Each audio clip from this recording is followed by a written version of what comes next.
एक बार एक छोटे से गांव में एक औरत कुल्फी बेचने आती है। वो अपने बड़े से ठेले को लेकर पूरे गांव में घूमने लगती है। ले लो मुंबई की स्पेशल कुल्फी ले लो, कोई भी तरह की कुल्फी ले लो, बादाम कुल्फी, पिस्ता कुल्फी, मिल्क कुल्फी, इलायची कुल्फी, चॉकलेट कुल्फी, ले लो मुंबई की स्पेशल कुल्फी ले लो। गांव वालों ने पहले इस कुल्फी वाली औरत को यहाँ कभी नहीं देखा होता है। अरे तुमको हमने पहले कभी इस गांव में नहीं देखा है, वैसे कितने की है ये तुम्हारी कुल्फी? हाँ मेम साहब, मैं बड़ी दूर से ये मुंबई की स्पेशल कुल्फी अपने हाथों से बना कर लेकर आई हूँ। मैं दूसरे गांव की हूँ और मेरी कुल्फी तो सलमान और शाहरुख खान भी बहुत पसंद करते हैं। अभी अभी गांव के मुखिया को भी अपनी कुल्फी खिला कर आ रही हूँ। आओ आप भी ले लो, वरना कहीं खत्म ना हो जाए। और हमारे पास बच्चों के लिए और बड़ों के लिए एक स्पेशल कुल्फी भी है।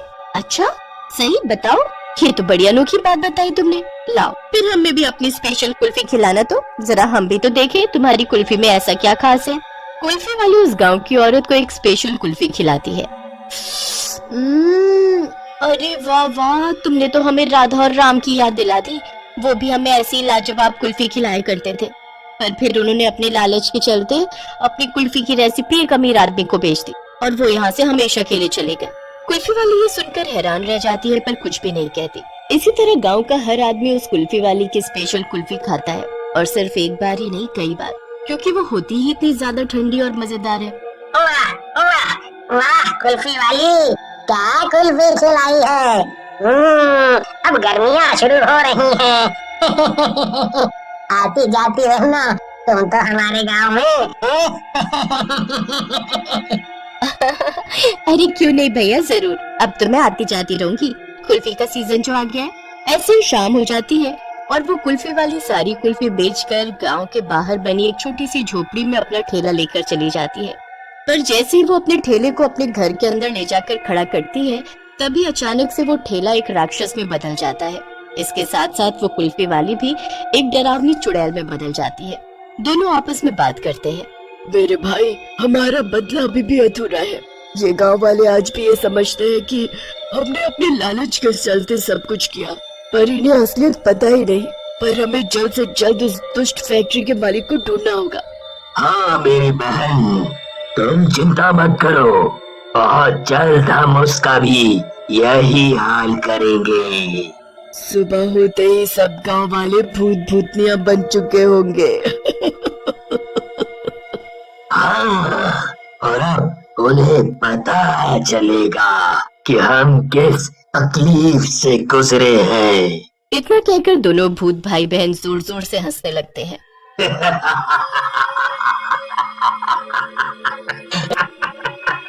अगले दिन सुबह होते ही मीना नाम की एक औरत शीशे के सामने खड़ी होती है और खुद को देखकर वो जोर से चिल्ला पड़ती है।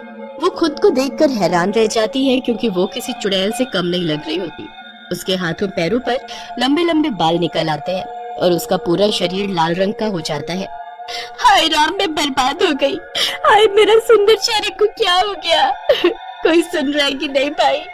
कोई आओ और मेरी मदद करो। उसकी चीख सुनकर उसका पति अंदर कमरे में आ जाता है, और जब वो दोनों एक दूसरे की तरफ देखते हैं तो दोनों ही चिल्ला पड़ते हैं। अरे ओ मीना, ये तूने अपना क्या हाल बना लिया है?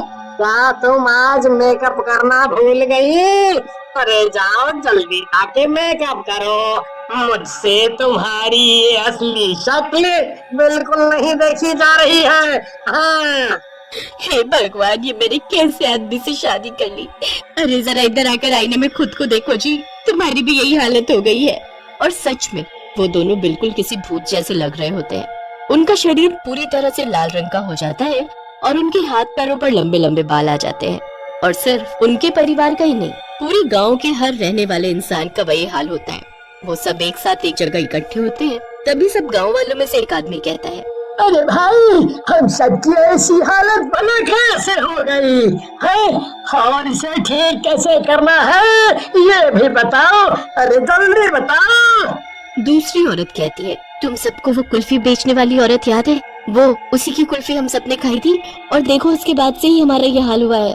बिल्कुल सही कह रही हो तुम रिंकी बहन, जरूर उस डायन ने कुल्फी में कुछ मिलाया होगा। अरे देखो ना क्या हाल हो गया है मेरे सुंदर चेहरे का। अब हम क्या करें, कहाँ ढूंढे उसे? इतना कहकर लोग सारे गांव में उसे पागलों की तरह यहाँ वहाँ ढूंढने लगे, लेकिन वो शीला को नहीं ढूंढ पाते। वहीं दूसरी तरफ चुड़ैल फिर से कुल्फी वाली के रूप में आती है और फिर से अपना ठेला लेकर एक बड़ी सी फैक्ट्री के बाहर जाकर खड़ी होती है।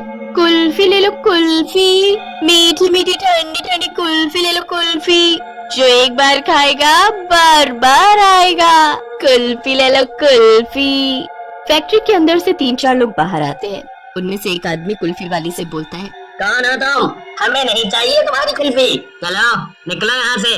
अरे अरे साहब, एक बार मेरी कुल्फी खाकर तो देखो, दुनिया की सारी कुल्फियाँ भूल जाओगे। कुल्फी वाली के इतना कहने पर वो आदमी और उसके साथ खड़े 4-5 लोग कुल्फी खाते हैं। अरे वाह, तुम तो बिल्कुल ठीक कहती हो। ऐसी कुल्फी तो मैंने आज तक नहीं खाई, सचमुच मजा ही आ गया। इतने में फैक्ट्री का मालिक अंदर से बाहर आता है। क्या चल रहा है यहाँ? कुछ नहीं सर, ये कुल्फी वाली यहाँ अपनी कुल्फी बेचने आई थी। बहुत स्वादिष्ट कुल्फी है सर, आप भी खाकर देखिए, एक बार खाइए तो सही।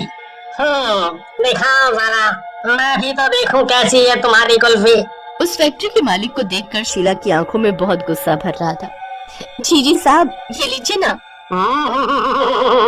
वाह, ये कुल्फी तो सच में लाजवाब है। जरा बताओगी कि ये तुमने कैसे बनाई? हाँ साहब, क्यों नहीं, मैं शाम को आती हूँ और आकर आपको सब बताती हूँ। इतना कहकर वो कुल्फी वाली वहाँ से चली गई। शाम को जब कुल्फी वाली वापस आई तो उसने देखा कि फैक्ट्री के अंदर मालिक और सब वर्कर्स का भी वही हाल था जो कि गांव वालों का हुआ था। उन सबके शरीर पर लंबे बाल निकल आते हैं और उनका शरीर लाल रंग का हो जाता है। वो फैक्ट्री के अंदर अपने ठेले को लिए पहुंच जाती है और फैक्ट्री का मालिक उसको देखते ही बोला, अरे ओ चुड़ैल, ये तूने हम सबको कैसी कुल्फी खिला दी? मैं तुझे जान से मार दूंगा। अरे वाह, तू तो बहुत जल्दी पहचान गया कि मैं चुड़ैल हूँ, और मुझे तो कितनी बार मारेगा? एक बार तो पहले ही मार चुका है। इतना कहकर कुल्फी वाली और उसका भाई अपने असली रूप में आ गए। दूसरी तरफ गांव वालों को खबर मिली कि कुल्फी वाली को फैक्ट्री के पास देखा गया है, तो वो सब भी फैक्ट्री के अंदर पहुंच गए। कुल्फी वाली को ऐसे देखकर सबके होश उड़ गए। अरे बाप रे बाप, ये तो कितनी भयंकर चुड़ैल है और इसके साथ ही कितना डरावना राक्षस भी है। भागो यहाँ से सब लोग, अपनी जान बचाकर भागो। गांव वाले भागने लगते हैं पर फैक्ट्री के सभी दरवाजे अपने आप बंद हो जाते हैं और चुड़ैल और उसका भाई जोर जोर से हंसने लगते हैं। कहाँ भाग रहे हो तुम सब? कोई कहीं नहीं जाएगा जब तक हम नहीं जाएंगे। कौन हो तुम? हमारे साथ ऐसा क्यों कर रही हो? अरे तुझे कुछ भी नहीं याद है ना? जरा ध्यान से देखो हम दोनों को, हम ही है राधा और राम। नहीं, तुम राधा राम नहीं हो सकते। और क्या मतलब है तुम्हारा? क्या किया मैंने? वो लड़की मरकर एक चुड़ैल बन गई और उसका भाई एक राक्षस। अरे मगर इसका बदला तुम हम सब से क्यों ले रही हो? हम जानते हैं तुम्हारे साथ गलत हुआ, पर फिर भी अब हमारा क्या होगा? मुझे पता है तुम सबकी इसमें कोई गलती नहीं, पर मैंने उस दिन बहुत चीखा चिल्लाया पर कोई मुझे बचाने नहीं आया। उल्टा उस फैक्ट्री के मालिक ने हमें मारने के बाद तुम लोगों को गलत बताया कि हमने लालच के चलते इसको कुल्फी की रेसिपी बेची और शहर चले गए। यही नहीं, तुम में से कुछ गांव वालों ने तो इस दुष्ट फैक्ट्री मालिक का साथ दिया था हमें मारने में। इसके लालच ने हमारी जान ले ली। मैं बस सारा सच सामने लाना चाहती थी। इतना कहकर चुड़ैल फैक्ट्री मालिक को उठाती है और कुल्फी बनाने वाली मशीन में डाल देती है। अरे अरे अरे बचाओ, अरे बचाओ, अरे कोई मुझे बचाओ। तुझे क्या लगता है इनमें से कोई तुझे बचाएगा? अरे नहीं नहीं, ये लोग किसी की जान नहीं बचाते हैं। तभी राक्षस ने उन गांव वालों को पकड़ा जिन्होंने उसकी और उसकी बहन की जान ली थी और उन्हें हवा में घुमाकर कई बार नीचे पटका, तब तक जब तक उनकी जान नहीं चली गई। सारे गांव वाले खड़े होकर ये सब देख रहे थे पर उनकी कुछ भी करने की हिम्मत नहीं हुई। जैसे ही चुड़ैल और उसके भाई का बदला पूरा हुआ, उन दोनों को मुक्ति मिल गई और वो गायब हो गए। गांव वाले भी पहले जैसे हो गए और अपनी गलती से बहुत बड़ा सबक सीखा।